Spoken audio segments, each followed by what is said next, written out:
Bonjour à tous, je voulais faire une petite vidéo sur la nouvelle édition d'Alien qui vient de sortir en Kickstarter, puisque les PDF sont arrivés, donc comme vous le savez peut-être, Alien est sorti il y a maintenant 3, 4, 5 ans je crois, avec une présentation qui était extrêmement lourde au niveau des fonds noirs, et pour une raison probablement financière, hein, voire pécuniaire, Free Aliga décide de refaire une nouvelle édition qui s'appelle la Enhanced Edition, donc l'édition améliorée, qui change pas grand-chose au niveau des règles, mais qui a une nouvelle maquette, ainsi de suite, j'en passe. Donc ils ont fait un Kickstarter avec dedans à la fois la box donc d'introduction Adler's Last Hope, qui était déjà un scénario trouvable, et en plus ils ont ouvert une nouvelle boîte qui s'appelle le Rapture Protocol, qui est la première partie d'une campagne qu'ils ont intention de faire qui s'appelle la saga Jeremiah, donc tirée du verset de la Bible. Donc je voulais juste faire un petit rapport parce qu'on a reçu les PDF temporaires. Alors je sais qu'évidemment Free Aliga n'est pas très friand, c'est le cas de le dire, de montrer des PDF à l'écran, donc c'est pour ça que je le fais directement en vidéo. Donc en fait ça parle, concrètement c'est un peu toujours pareil au niveau d'Alien. Vous jouez donc sur une planète qui est une lune en orbite, ça se passe juste avant Alien 2, donc Aliens. Sur donc une planète d'extraction, sur une lune, dans un secteur quelconque, il y a des colons qui sont en train d'extraire sur une lune qui a un environnement particulièrement hostile, du platinium, je crois. Et en fait, il trouve une chambre qui est cachée sous terre, qui donne en fait une chambre d'ingénieur, donc comme dans Covenant et compagnie. Ce qui fait que, enfin Prometheus, ce qui fait qu'en fait, il trouve 5 œufs à l'intérieur, ainsi que des artefacts des ingénieurs. Sauf que là, c'est le truc un peu bizarre, mais bon, passons. C'est qu'en fait, à cette époque-là, il existe déjà un culte qui s'appelle le culte de l'infestation sacrée, ou j'ai plus le bouquin sous les yeux, je vais pas dire de l'incubation sacrée, qui vénère les ingénieurs et qui vénère les aliens.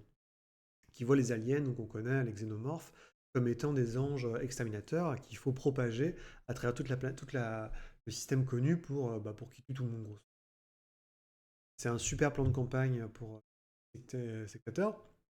Donc ce qui se passe, c'est qu'il y a 5 œufs. Ils en prennent deux, si je dis pas de bêtises. Non, donc ils disent, bon bah, ouais, ils en prennent deux, ils les stockent en fait pour qu'ils soient envoyés le plus rapidement possible hors de la planète. Il en reste trois.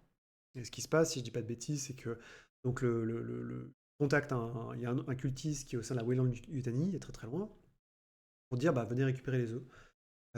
Et à ce moment-là, ce qui se passe, c'est que donc, le mec de Weyland-Yutani convoque les joueurs, qui sont en fait pour une mission qui est de base assez simple, puisqu'en fait il y a une raffinerie. Donc sur cette planète, sur cette lune, c'est une raffinerie qui peut être extraite. Alors, ne me demandez pas comment ça marche, mais en gros, il y a une partie mécanique de la raffinerie qui peut être arrachée, qui peut être désenclenchée, ils la prennent avec eux, ils repartent, et puis ils la ramènent, et en fait, je pense que c'est plutôt. Enfin, je sais pas, c'est raffinerie vraiment dans la définition, mais j'ai l'impression que c'est plus vraiment des silos quoi, qui sont récupérés. Donc les joueurs se disent, bon, bah, c'est une mission normale. On leur dit en plus, si jamais vous réussissez à faire cette mission-là en tant que contracteur indépendant, vous aurez un contrat permanent avec la Weyland-Yutani.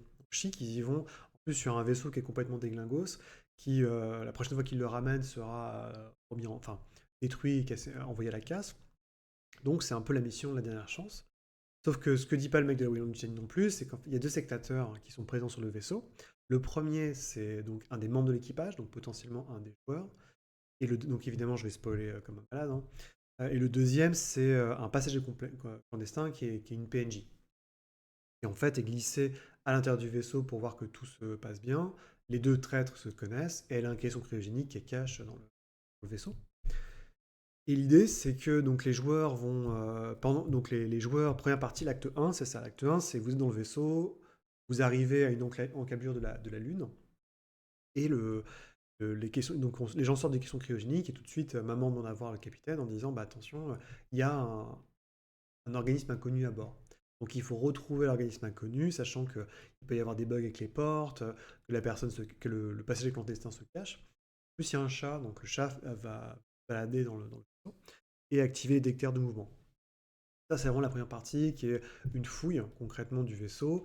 Normalement, vous tombez avec grande chance sur le passager clandestin qui va vous sortir une histoire, tire l'œil en disant oui, machin, de revenir sur Terre et patati patachmol pour pas révéler sa nature.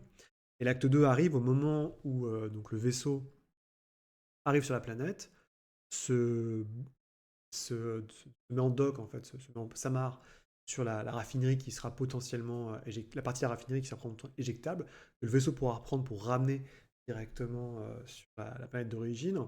Sauf qu'en fait, détail très important, pour que le parti de la raffinerie détachable se détache, il faut qu'il y ait une validation qui soit faite par le chef, si je dis pas de bêtises, d'une équipe de nuit parmi donc les gens de la raffinerie, de la colonie. En fait, quand vous descendez à terre, vous apercevez, donc il faut imaginer, hein, c'est une tempête permanente, en plus l'air est toxique, donc il faut des combinaisons spéciales.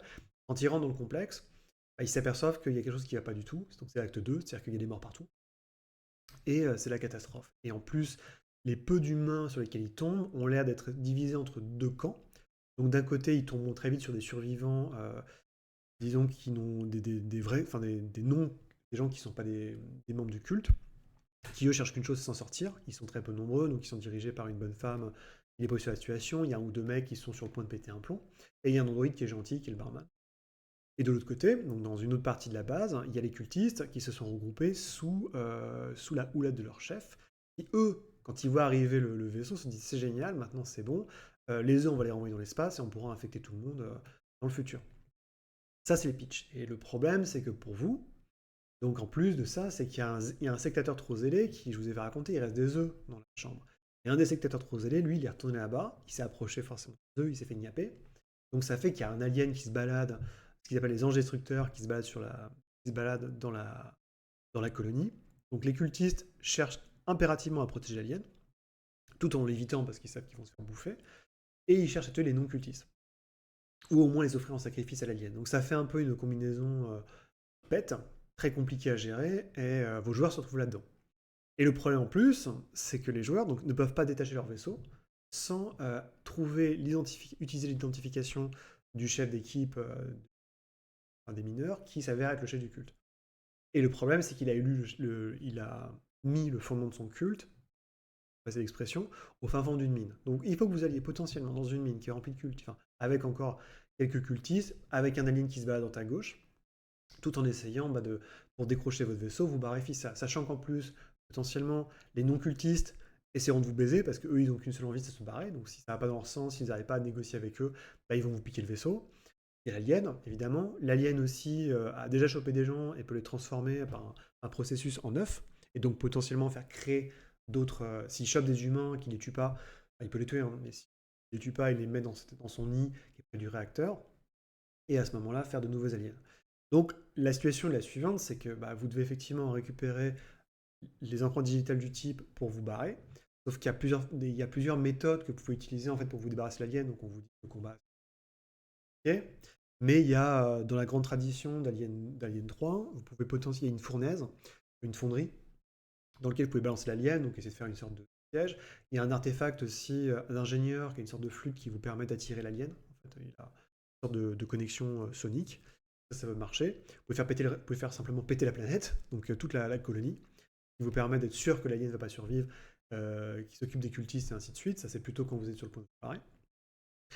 J'en passe à des meilleurs. Donc il y a pas mal d'idées. J'aimais bien en fait l'aspect, ok, il n'y a qu'un seul alien. Vous pouvez rajouter des aliens si vous voulez, mais déjà je trouve que un c'est plutôt pas mal. Ça rapproche plutôt une ambiance façon Alien 3. Évidemment, en n'oubliant pas les traîtres au sein de votre équipe et l'autre PNJ. Et à partir de là, donc il y a vraiment la difficulté, ça je trouve que ils ont été un peu bourrins. C'est-à-dire il y a une wildcard supplémentaire qui est le médecin de la base, qui est en gros un indépendant et non cultiste, mais qui s'est foutu en fait, il a voulu prendre un œuf avec lui pour le ramener et se faire un maximum de fric. Forcément, l'œuf s'est ouvert, il s'est fait choper et il a pas, non seulement il a un alien dans le ventre, mais il a une reine. Donc il s'est fait infecter, donc il l'a dit à personne. Et tout ce que lui cherche à faire, c'est le plus rapidement possible aller sur le vaisseau et se foutre en question cryogénique pour qu'on s'occupe de lui quand il arrivera, qui est un grand classique de Will en Utah. Donc on vous dit littéralement dans le bouquin, c'est une sorte de joker que vous pouvez faire péter à tout moment pour avoir un alien supplémentaire, une reine potentiellement sur la tronche. Il y a différents, donc dans l'acte 2 et l'acte 3, donc l'acte 2 c'est fini quand vous réalisez que bah, vous devez désenclencher le vaisseau, et l'acte 3 c'est désenclencher le vaisseau ou vous barrez, si possible en ayant dégommé l'alien. À ce moment-là, il y a encore un dernier twist qui est un grand classique, c'est que là où Elan-Yutani a dépêché déjà des espèces de Marines, qui eux, enfin pas des Marines mais des gardes élites qui sont pas vraiment des cultistes, mais qui ont une simple mission, c'est en fait ils sont là pour capturer l'alien, donc ils ont une espèce d'immense filet, j'imagine, électrifié, et tuer tout le monde. Donc ça veut dire qu'en plus vos joueurs non seulement doivent gérer les cultistes, l'alien, les non-cultistes potentiellement, les traîtres en leur sein, le médecin, mais en plus il y a 5 mecs d'un commando spécial qui arrivent pour les dégommer. Donc ça fait un peu beaucoup, moi je trouve, personnellement. Je pense que l'idée derrière, c'est de faire quelque chose de très modulaire, c'est-à-dire que selon les... Je pense au scénario de la bonne initiation, où potentiellement on rajoute une faction supplémentaire à la fin. Vous n'êtes pas obligé, je pense, de la rajouter, mais c'est pour moduler selon la tension qui est à la table, selon les décisions du joueur, parce que bah, c'est un grand classique chez Alien, potentiellement tout le monde meurt à la fin, et il est très possible que votre personnage meure et que vous preniez un autre personnage PNJ, enfin vous contrôliez un autre PNJ après la mort après la chute de votre PJ. Et ça marche un peu comme ça. Donc assez rigolo, hein, j'ai hâte de... Bon, c'est encore une fois, hein, c'est juste un aperçu du PDF que moi j'ai eu. On reste dans du très classique. Il y a une sorte... L'idée qui est rigolote, c'est vraiment de se dire, bon bah votre vaisseau est amarré, en fait maintenant il faut vous barrer, il faut le désamarrer, et pour le désamarrer, il faut trouver impérativement le chef des bad guys, concrètement, pour vous débrouiller pour récupérer ça. Je subodore que certaines personnes utiliseront une scie sauteuse ou assimilée pour lui couper la main. Mais ça reste voilà, de l'alien assez classique. Après, c'est une proposition de jeu qui est forte, il y aura une boîte, ce qui permet de varier un peu les plaisirs par rapport à la bonne initiation. Et bah, j'ai hâte de voir ça, au moins au niveau des plans, des illustrations, des cartes de PNJ, ça semble de plutôt bonne facture. On reste, moi, de ce que je connais, du niveau Blade Runner, donc j'ai hâte de recevoir tout ça et puis en détail. Là, c'est tout ce que je peux vous dire à l'heure actuelle sur le Rapture Protocol, donc le premier épisode de la saga Jeremiah, parce que justement, le seul indice qui donne ça, c'est que quand vous arrivez dans la chambre de l'ingénieur, il y a un très très vieux fusil plasma. Et dans les notules, on vous dit, bah, ce vieux fusil plasma, il n'est pas arrivé ici par hasard.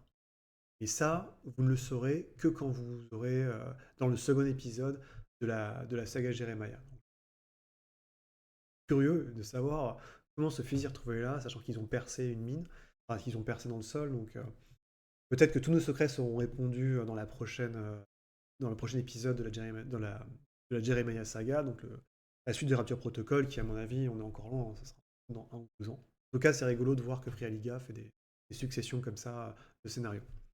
Tout ce que je pouvais vous dire pour aujourd'hui, donc bah, en espérant que ça vous motive peut-être pour acheter le Kickstarter maintenant en pledge.